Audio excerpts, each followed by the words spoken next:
저번 주에 강의했던 내용이 잘린 부분이 있어서 오늘 그 부분을 마저 하고 본론으로 들어가겠습니다. 우선 성경을 한 군데 찾죠. 골로새서 2장.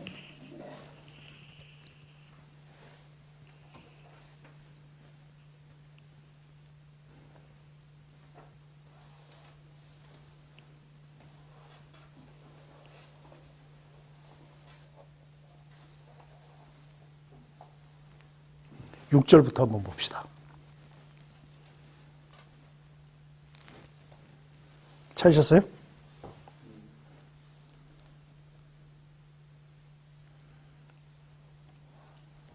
그러므로 너희가 그리스도 예수를 주로 받았으니 그 안에서 행하되 네, 계속. 그 안에 뿌리를 8절까지. 받아 세움을 받아 교훈을 받은 대로 믿음에 굳게 서서 감사함을 넘치게 하라. 누가 철학과 헛된 속임수로 너희를 사로잡을까 주의하라. 이것은 사람의 전통과 세상의 초등 학문을 따름이요 그리스도를 따름이 아니니라. 예. 자, 지금 8절에 철학을 얘기하시면서 바울이 그 6절과 7절에서 철학적 사고와 철학적 환경 가운데 있는 기독교인들이 어떤 스탠스를 가지고 살아가야 하는가에 대한 교훈이 거기 나와 있어요. 아주 디테일하게 나와 있다고 생각이 안 들어요? 6절부터 보면은 예수를 주로 받았으니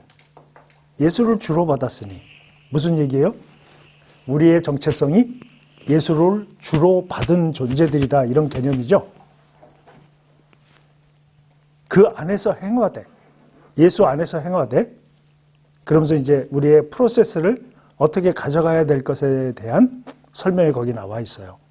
뿌리를 박으며, 뿌리를 박아야 세움을 받을 수 있겠죠. 그죠?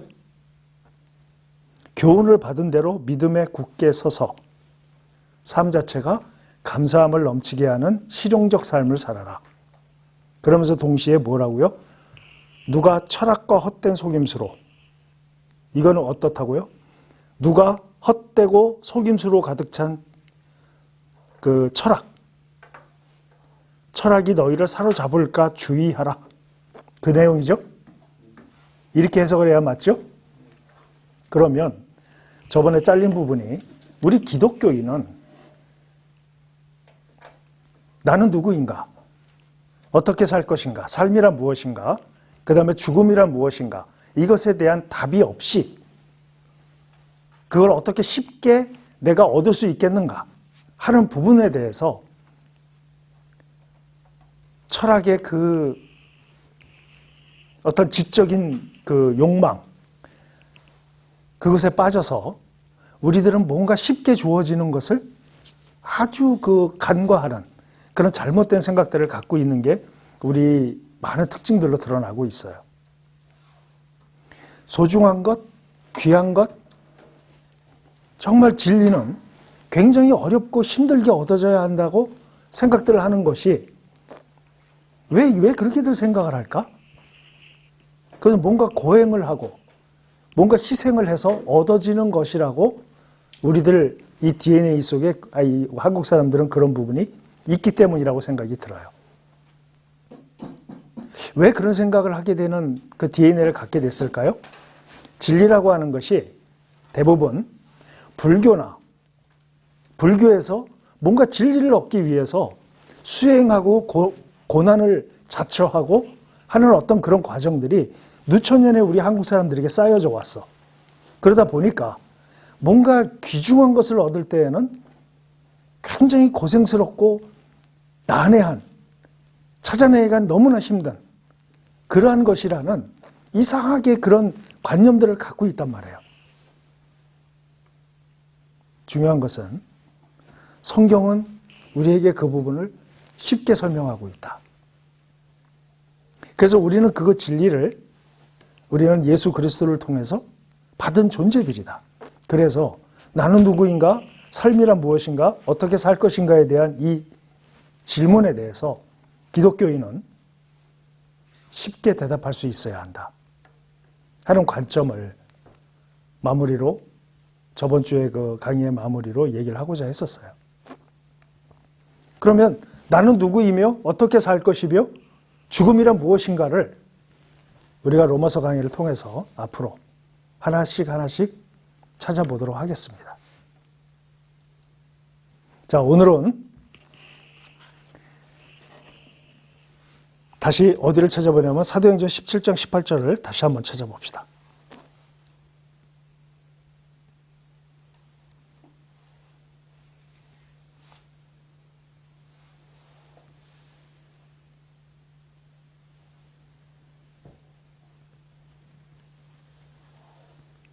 (16절부터) 읽어볼까요?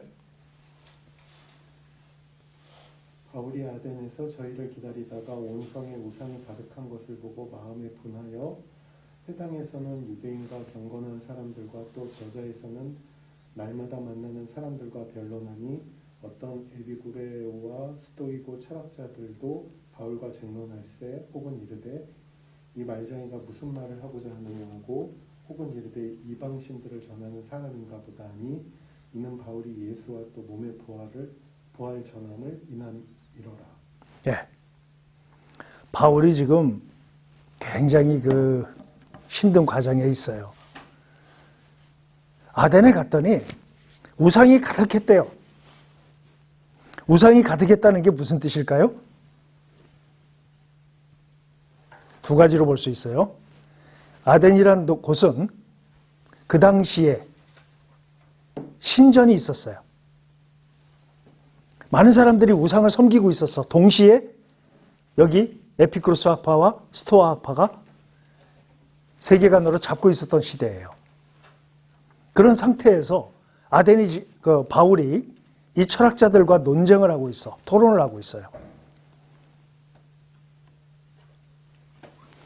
로마서를 읽기 전에 당시 로마의 환경, 로마의 정치적인 상황, 로마의 종교적인 상황, 로마의 어떤 세계관, 이런 부분들을 우리가 알고 로마서를 읽어야 돼. 그런 관점에서 볼 때 당시에 에피쿠로스 학파와 스토아 학파는 로마 세계를 거의 정신적으로 세계관으로 이끄는 두 학파였고, 특히 로마의 정신세계를 이끌어가는 사람이 당시에 로마 황제의 스승이었던 누구? 세네카였다.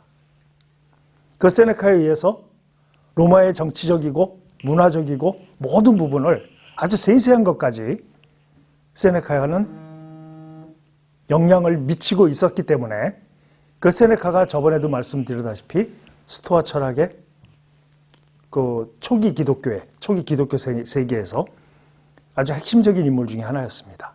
그렇기 때문에 오늘은 이 스토아 학파하고 에피쿠로스 학파, 이 두 파가 당시 로마 세계의 세계관을 어떤 정신세계로 이끌었는가, 바울이 로마 교인들에게 편지를 썼을 때 그런 걸 간과하고 쓰지 않았을 거란 말이에요.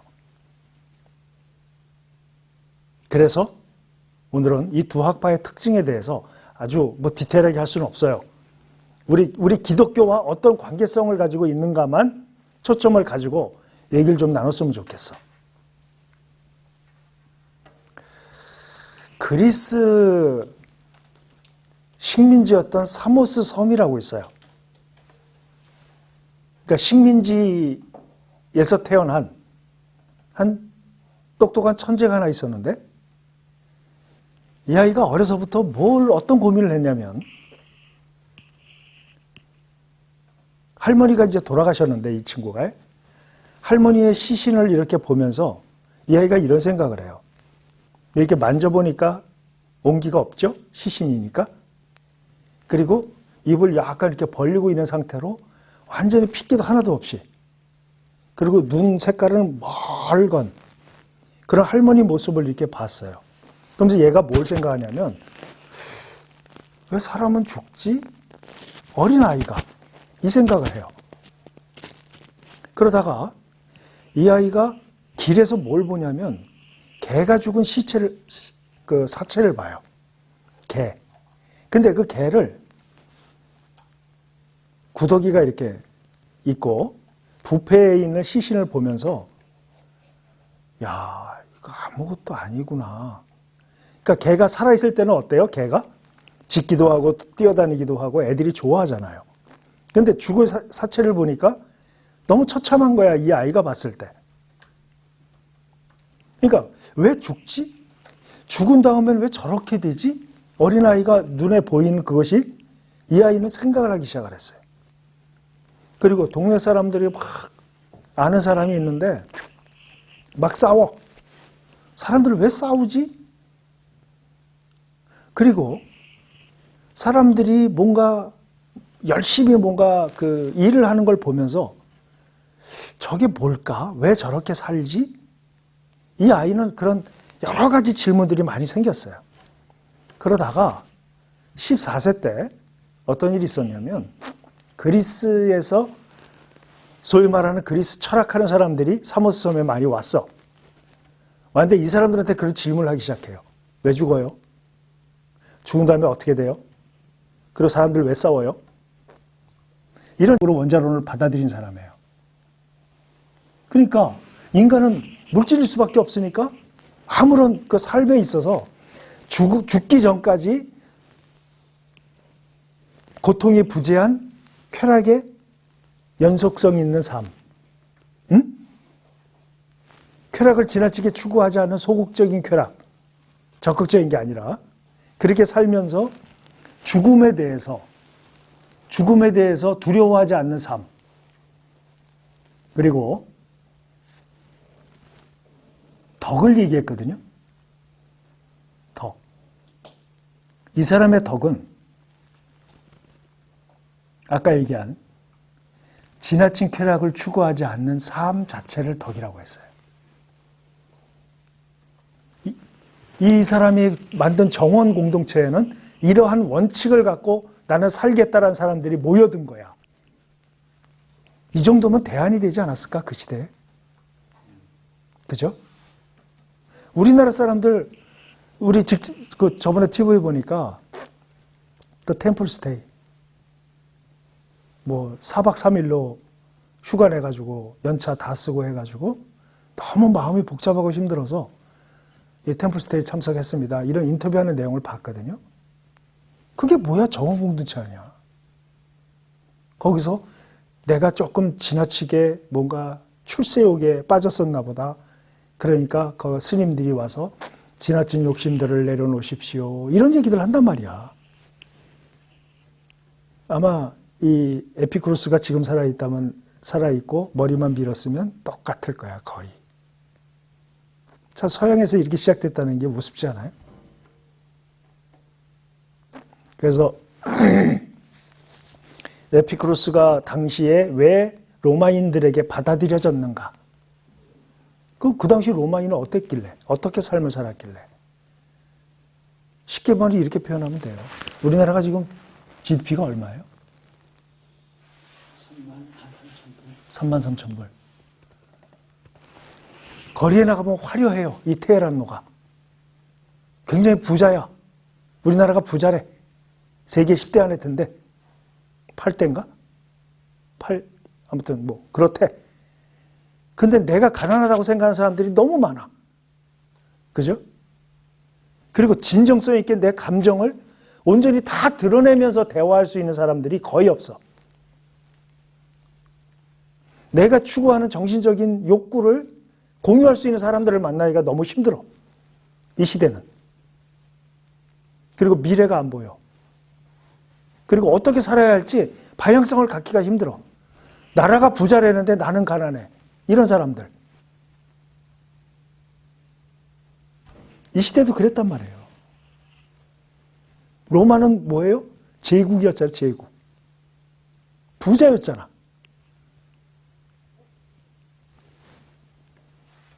수많은 사람들이 헬레니즘 시대에 그 알렉산드리아라고 칭해지는 도시들에 몰려들고 너무나 많은 사람들이 몰려드니까 일거리는 줄어들고 벌이는 시원치 않고 나라는 부자인데 백성들은 가난하고 이러한 상태의 삶을 사는 사람들. 욕구가 치밀어 오르는데 이걸 해소 못하니까 범죄가 일어나고 이런 과정들 똑같았어요. 로마도. 그러니까 그때 이 다른 철학들은 다 이렇게 뭔가 이렇게 소멸되고 없어지고 나중에 다시 형성되고 이러는데 이 에피쿠로스 학파, 스토아 학파는 꾸준하게 이어져 왔어요. 언제까지? 에피쿠로스는 2세기까지. 근데 에피쿠로스가 몰락할 수밖에 없었던, 이거 몰락이라고 하는 게 뭐 사상 자체가 죽었다는 게 아니라 공동체라든가 이런 어떤 그 형식적인 부분들이 에피쿠로스는 사라졌거든요. 근데 스토아 학파는 지금까지도 영향을 줘요. 알고 있어요? 지금 실리콘밸리, 미국. 실리콘밸리의 CEO들이 다시 스토아를 찾고 있어요. 조금 아까 그 어떤 교수님이 그 어떤 어떤 단체를 만들어서 철학자들을 키운다. 그 어떤 기업가의 그 후원을 통해서 지금 실리콘밸리에서는 그런 일이 굉장히 많이 일어나고 있다고 그래요. 스토아 철학을 다시 찾아요. CEO들이 인문학적인 관점이 없이는 이제는 더 이상 회사를 운영하기가 힘들다. 난데없이 CEO들이 인문학적인 욕구를 지금 채우고 있다고.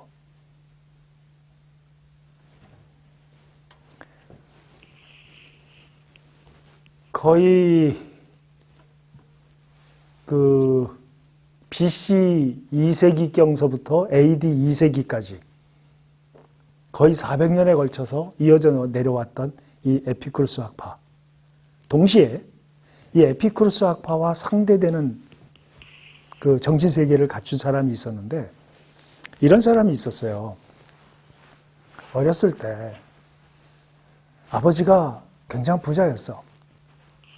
그래갖고 뭘 하는 사람이냐면 자기 배를 가지고 자기 무역선을 가지고 전 세계를 돌아다니면서 그 당시에 유럽을 돌아다니면서 장사를 했던 사람이야.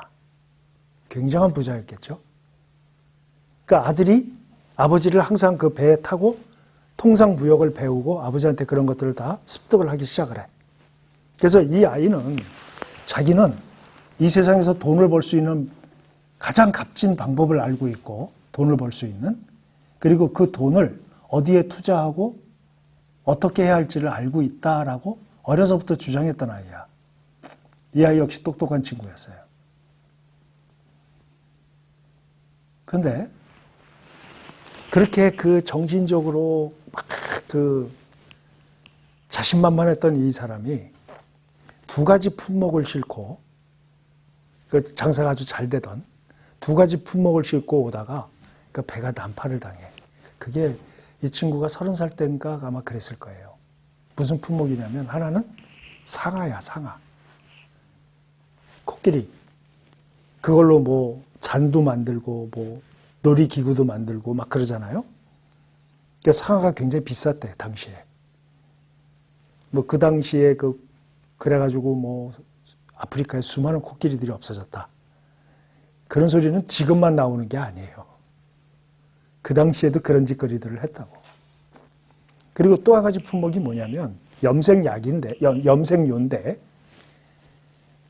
바다 달팽이에서 나오는, 그러니까 얼마나 귀하겠어요? 바다 달팽이에서 추출할 수밖에 없는 염료래요, 그게. 그걸 갖다가 엄청나게 수입을 해가지고 가져오는데 그게 다 날아가 버렸어. 전 재산이 한꺼번에 다 날아가 버렸어요. 그래가지고 나는 망했다. 이렇게 된 거죠. 일단 이 사람이 그렇게 망한 다음에 어딜 가냐면 아테네를 가요. 아테네를 가서 서점에 들어서 책을 읽었는데 당시에 무슨 책을 읽었냐면 플라톤이 쓴 소크라테스에 관한 소고야. 그 책을 읽고 소크라테스한테 완전히 가버려. 이 사람이. 그래갖고 소크라테스를 어디 가면 만날 수 있냐. 그랬더니 그 서점 주인이 그랬대잖아요. 이렇게 보니까 누가 지나가, 이렇게. 저 사람 따라가 보라고.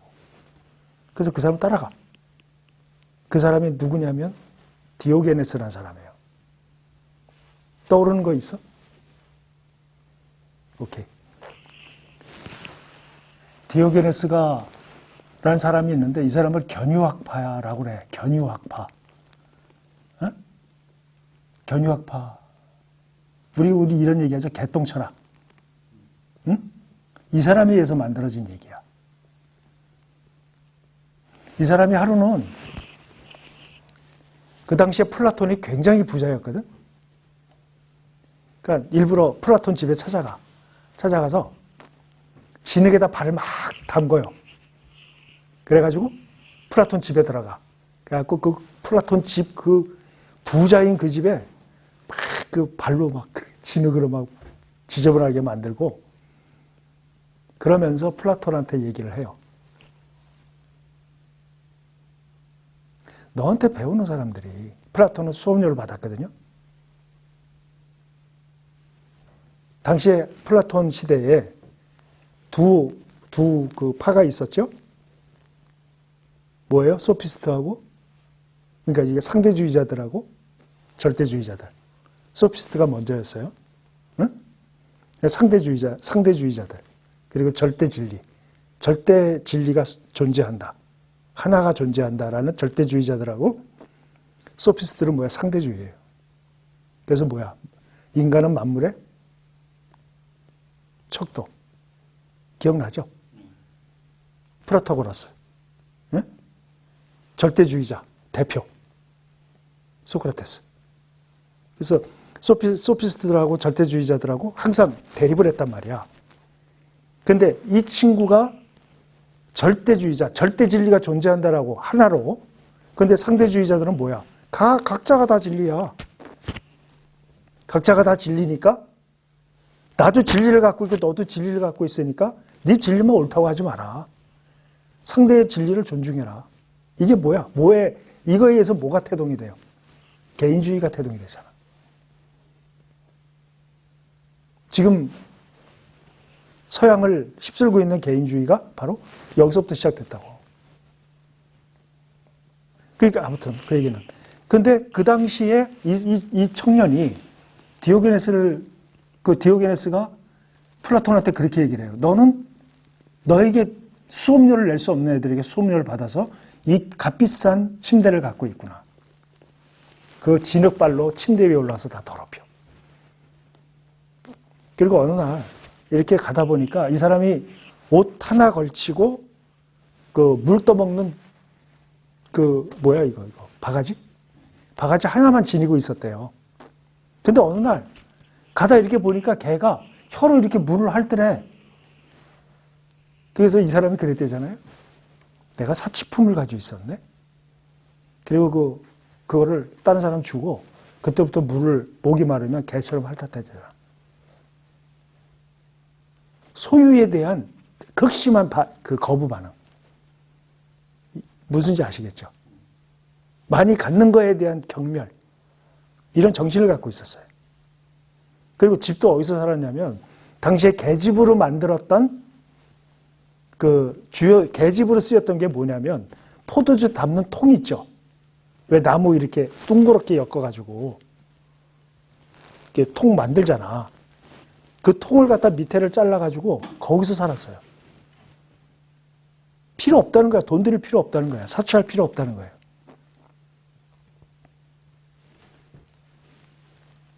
어느 날 그 아리스토텔레스한테 알렉산더가 물어요. 선생님이 존경하는 사람이 있습니까? 근데 아리스토텔레스가 내가 존경하는 사람이 두 사람 있다. 한 사람은 내 스승이신 소크라테스. 또 한 사람은 디오게네스다. 이렇게 얘기를 해요. 그러니까 알렉산더가 디오게네스를 찾아가서 이렇게 보니까 개집에서 살고 옷도 거의 가릴 것만 가린 그 정도. 아무것도 없는 정말 초라한 늙은이야. 그래서 내가 당신을 좀 도와줄 게 없겠습니까? 라고 물었더니 이렇게 보다가 조금 비켜달라고. 지금 햇빛 기가 막힐 때인데 왜 햇빛을 가리냐고. 정말 끝내주지 않아? 그러니까 당신이 나에게 주는 거, 난 그거 귀중하게 생각하지 않는다는 거지. 그러니까 옆에 있는 그 사람들이 어디 알렉산더 대왕한테 이따위로 무례하게 구느냐 하고 칼을 뽑으려고 하니까 알렉산더가 막으면서 내가 정치를 하지 않았다면 난 디오게네스처럼 살고 싶다. 이렇게 얘기를 했다고 해요. 그랬더니 디오게네스가 그 말을 듣고 내가 철학을 하지 않았다면 그래도 나는 디오게네스로 살고 싶다. 이렇게 얘기했다고 하잖아. 이 친구가 그 사람한테 영향을 받아. 아까 얘기한 그 부자로 살았다. 다 망했던. 이 친구 이름이 뭐냐면 제논이라는 친구예요. 디오게네스한테 영향을 받아서 이 사람은 삶 자체를 극단적인 절제, 무소유, 이걸로 아예 철학을 잡아버려. 무슨지 아시겠어요? 그 영향을 받아가지고. 그런데 아까 그 에피쿠로스 학파는 핵심이 뭐였죠? 쾌락이었죠. 소극적 쾌락, 절제된 쾌락. 그것을 유지시킴으로 인해서 고통이 없는 상태를 유지시키는 것이 바로 뭐다? 행복이다. 이렇게 얘기했잖아. 스토아파의 이 제논은 두 가지를 얘기했는데 하나는 철저한 금욕, 그리고 에피쿠로스가 얘기한 쾌락이 아닌 그걸 대신할 수 있는 한 단어가 뭐예요? 이성이에요. 이성.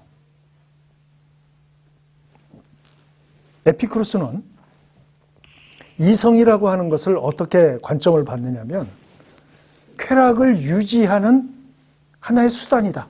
이성은. 설명이 됐어요?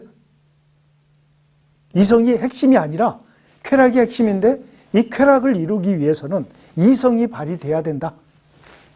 그래서 이 이성을 통해서 내가 지나친 욕구를 갖는 게 아닌가 분별해야 한다. 아시겠죠? 그러니까 이성은 뭐야? 목적이 아닌 뭐예요?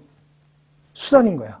근데 이 스토아파는 이성이 절대적인 핵심이 되는 거예요. 자, 한번 생각을 해봅시다.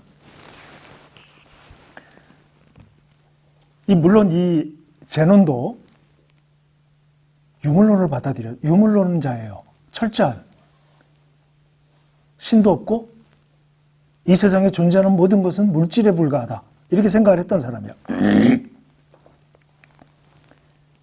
원자론을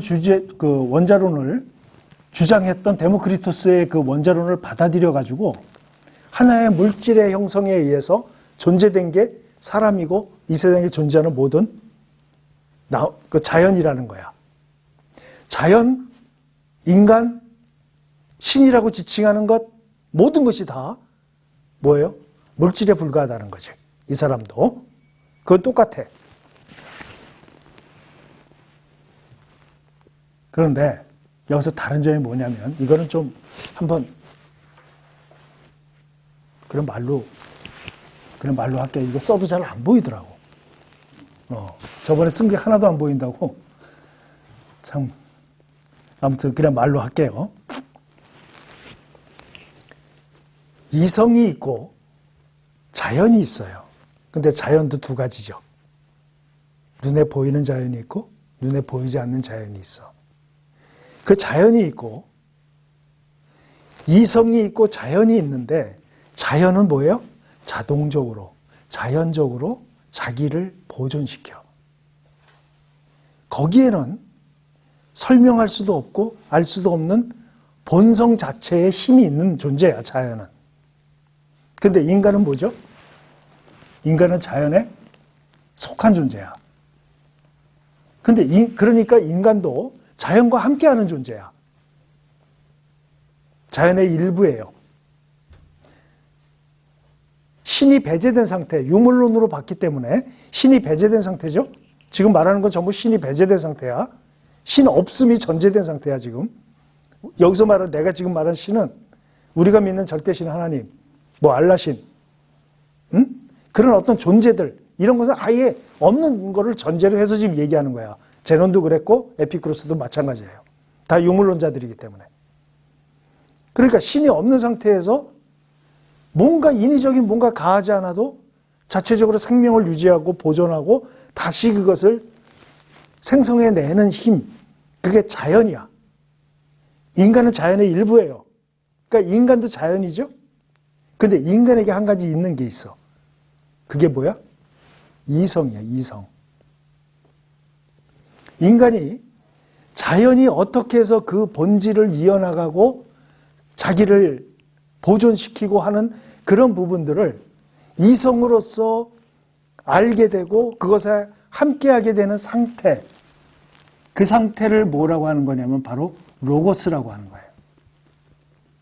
설명이 됐어요? 그러니까 인간의 이성, 자연의 그 자연적인 힘, 이런 모든 것을 통합해서 이해하고 함께 갈 수 있는 어떤 전제가 되는 것이 바로 로고스라고 했는데, 이 로고스가 바로 이성의 총합체라는 거야.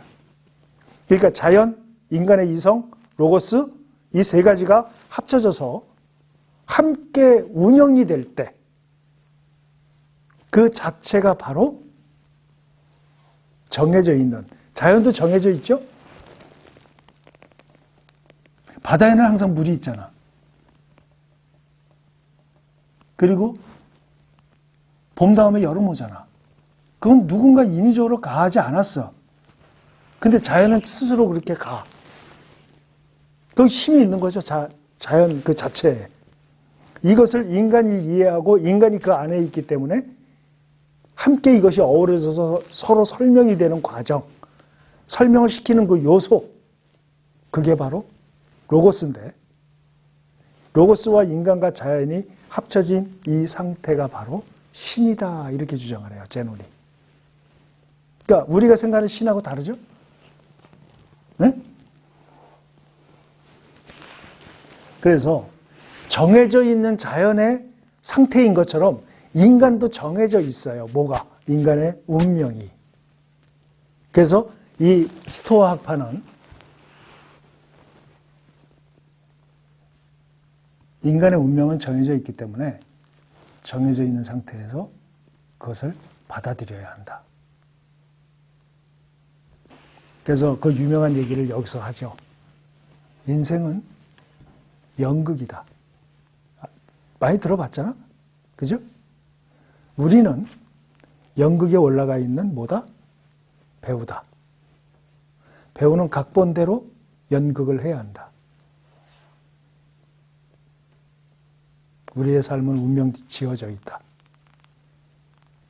순응하고 살아라. 욕심을 부리지 말아라. 모두가 주인공일 수 없다. 어떤 사람은 그냥 지나가는 행인에 불과하고, 어떤 사람은 주인공일 수 있고, 어떤 사람은 조연일 수 있고, 어떤 사람은 감독일 수 있고, 그죠? 이 상태의 인생을 살아가는 거예요.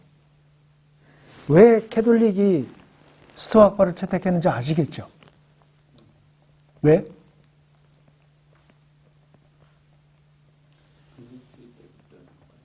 그러니까 하나님이 다 정해주셨다. 너는 귀족, 너는 종, 노예, 너는 평민. 순응해라. 이 개념이거든요. 이거를 완전히 그 당시에 캐톨릭이 이거를 스토아 학파를 받아들이면서 모든 대학의 철학 강의를 그리스 철학부터 시작을 시켰어요. 그래서 스토아 학파로 이어지는 과정을 가져갔단 말이에요. 이걸 깬 사람이 있었죠? 그래서 그 당시에 중세에 모든 대학의 그 교과서를 자기의 철학으로 바꿔버린 사람이 있었잖아. 나는 생각한다. 거로 존재한다. 데카르트. 생각은 누가 했어요? 그 전까지는. 신만 했잖아. 하나님. 사람은 생각하는 대상이 아니야. 신이 생각한 걸 교황을 통해서 얘기하면 교황이 알려주는 대로 교인들은 그렇게 운명되어져 있구나 라고 사는 게 1500년을 이어왔단 말이야. 근데 어디서 느닷없이 어떤 대학 교수 하나가 나와가지고 나는 생각합니다. 그래서 나는 존재합니다. 생각은 신만이 했고 생각하는 신의 그 생각을 전해주는 교황이 전해줬고 사람들은 생각할 그 개연성이 없는 그런 삶의 형태로 살았는데 느닷없이 생각하는 사람이 나왔어. 그러니까 위대한 사람이라고 하는 거죠. 아무튼 이 스토아파는 전형적으로 운명되어져 있는 인생에 맞추어서 살아라. 더 이상 욕심내지 말아라. 이게 뭐예요? 금욕주의죠. 철저한 금욕주의. 욕구를 발산시키지 않는. 그러니까 사람들로 하여금 지금 내가 살면서 욕심이 나면 아유 욕심을 버려야지. 우리 이런 얘기 쉽게 듣잖아. 하기도 하고. 당시도 그랬단 말이야. 세계관을 그렇게 가져갔기 때문에. 그걸 갖다가 이 제논이 뭐라고 했냐면 정념을 제거하는 삶의 형태를 유지해야 한다. 여기서 정념이라고 하는 것은 감정의 사변들이라고 그 사념들이라고 얘기를 하는데 그냥 욕심이에요. 욕심. 우리가 흔히 아는 단어로.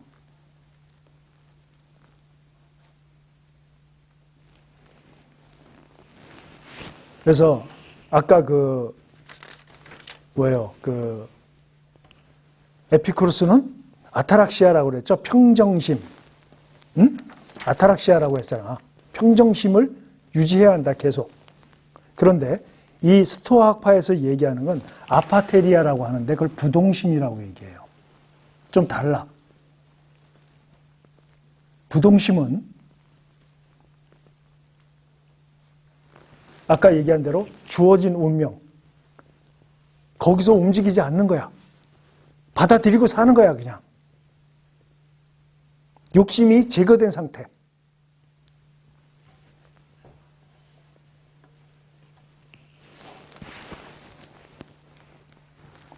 근데 어떻게 해서 이 스토아학파가 에피쿠로스 학파는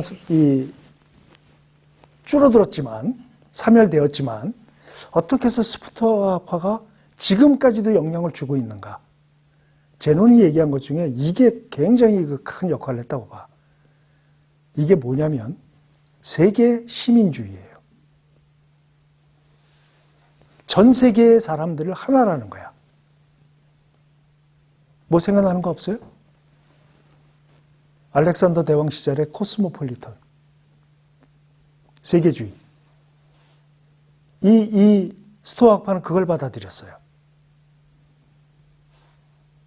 그러니까 로마 제국이 스토아학파를 계속 유지시켰던 이유가 바로 여기 있는 거야. 성도들이 순응하죠? 말하는 대로 말 잘 듣죠? 자기 지위 이상 욕구를 갖지 못하죠? 귀족이면 귀족, 왕족이면 왕족, 농민이면 농민, 노예면 노예.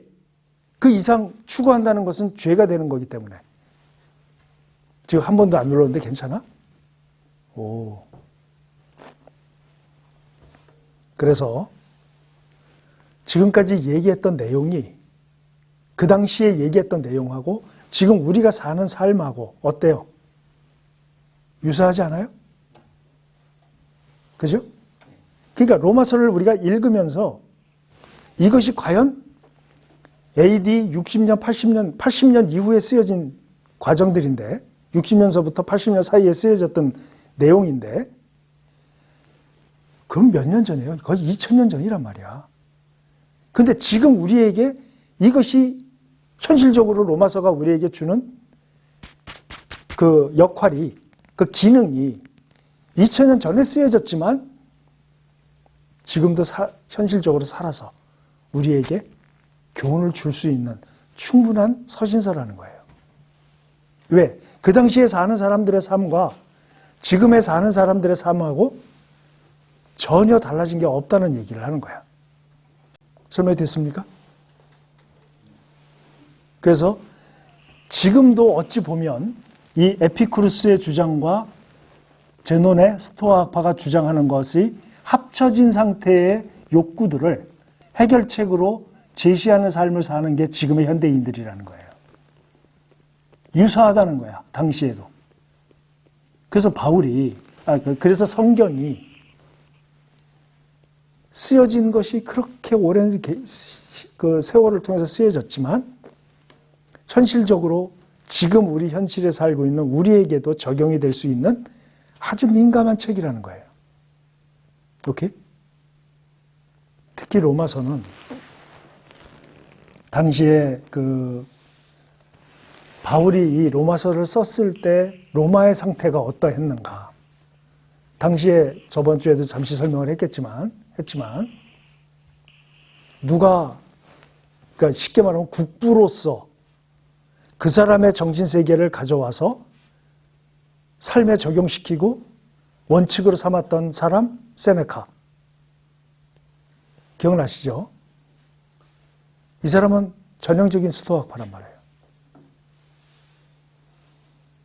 그러니까 그 당시에 로마 세계를 붙잡았던 정신세계가 조금 아까 내가 설명했던 스토아파의 특징을 그대로 가져갔겠죠.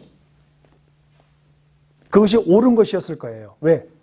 지금처럼 매스컴이 뭐 상당히 발달하고 그런 시대는 아니었지만 뭐 디지털화되어 있지는 않았지만 모든 정신적으로 가치 있는 것, 이것이 좋은 것, 옳은 것, 가치 있는 것, 옳은 것 이런 부분들을 백성들에게 꾸준히 얘기했던 내용들이 어떤 기준이었겠어? 스토아 철학이었겠죠.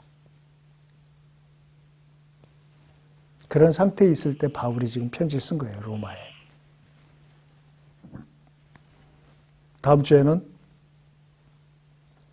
그 당시 로마의 종교에 대해서 좀 살펴봐야 돼요. 어떤 종교가 있었는가, 로마에. 조금 배경이 조금 길더라도 배경을 조금 더 디테일하게 알고 로마서를 보면 나중에 로마서 강에 들어가면 이게 이래서 이랬구나. 바울이 이래서 이 말을 했구나 하는 게 쉽게 전달이 될 거예요. 그래서 오늘은 그 당시 바울이 로마서를 썼을 때, 로마로 편지를 보냈을 때 그들은 어떤 세계관을 갖고 살았는가에 대한 얘기를 했고, 다음 주에는 종교. 로마인들은 어떤 종교를 갖고 있었는가? 그들을 붙잡고 있는 종교에 대한 큰 카테고리는 무엇인가에 대해서 얘기를 나눠보도록 하겠습니다. 수고들 했어요.